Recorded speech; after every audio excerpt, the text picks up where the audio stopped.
சேனல்ல வந்து பார்த்தீங்கன்னா, ஃபர்ஸ்ட் டைம் ஃபுல் வீடியோ போடுறோம். இது எத பத்தின வீடியோன்னு பார்த்தீங்கன்னா, கர்ணப்புறாங்கிறது எப்படி இருக்கணும்? அத எப்படி பார்த்து வாங்கணுங்கிறத பத்தி தான் வீடியோ. ஓகேவா? இது நம்மட்ட கர்ணப்புறா இல்லங்கிறதுனால, அடுத்தவங்க போட்டிருந்த வீடியோவையும், ஃபோட்டோஸையும் கொஞ்சம் கலெக்ட் பண்ணி தான் போட்டிருக்கேன். 2வது நம்ம வீடியோ தனியா எடுத்ததுனால, கொஞ்சம் அப்படி இப்படின்னு தான் இருக்கும். கொஞ்சம் அட்ஜஸ்ட் பண்ணிக்கிடுங்க. ஓகேவா? இந்த வீடியோ உங்களுக்கு பிடிச்சிருந்துன்னா, நம்ம நெக்ஸ்ட்டு ஃபுல் வீடியோ போடலாமாங்கிறத பத்தி மறக்காம கமெண்ட் பண்ணிட்டு போங்க. ஓகேவா? இப்ப கர்ணப்புறால வந்து பார்த்தீங்கன்னா, மேல் கை, கீழ் கைம்பாங்க. மேல் கைன்னா ஒண்ணும் இல்ல. உச்சியில பறக்கிறது மேல் கை. கொஞ்சம் வீடுக்கு கொஞ்சம் மேல பறக்கிறது கீழ் கைம்பாங்க. அதுக்கப்புறம் வந்து இப்போ பறவை அடி, ஓவர் அடி, கிரவுண்ட் ரோலர்ம்பாங்க. அதாவது பறவை அடின்னா டைமிங் இருக்கும். நல்ல டைமிங் இருக்கும். 6 மணி நேரம் அது ஒவ்வொரு புறாவ பொறுத்து பறக்கிறது உண்டு. ஆனா அடி கம்மியா இருக்கும்.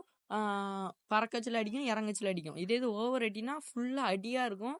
டைமிங் கொஞ்சம் 1 மணி நேரம், 2 மணி நேரம் அந்த புறாவ பத்தி இருக்கும். ஓகேவா? அதுக்கப்புறம் அந்த கிரவுண்ட் ரோலர்ங்கிறது என்னன்னா, நம்ம கீழ ஒரு சத்தம் கேட்டாலே பயப்புள்ள பெல்ட்டி அடிப்பான். இப்போ நீங்க பக்கத்துல போனாலும் பெல்ட்டி அடிப்பான்.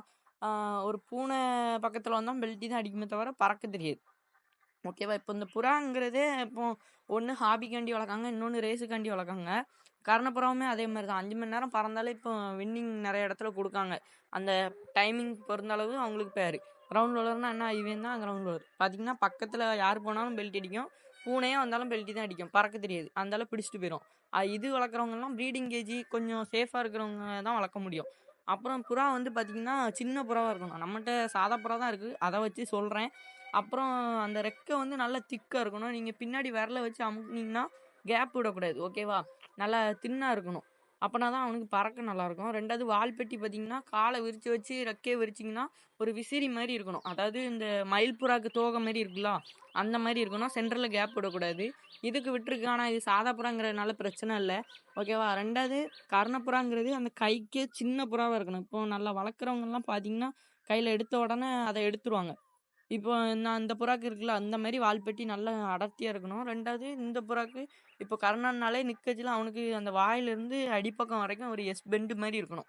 அப்புறம் வந்து புறா நிக்குன்னா, ஒரு கத்தி மாரி அதாவது ஒரு ஊசி இருந்தா எப்படி இருக்கும்? அப்படி ஸ்ட்ரெயிட்டா வந்து கழுத்து பக்கம் மட்டும் தான் வளைவு இருக்கும். அந்த மாரி இருந்தாலே அந்த புறாலாம் தாராளமா எடுக்கலாம். 2வது வால்ல வந்து பார்த்தீங்கன்னா, 14 ரெக்க இருக்கணும்.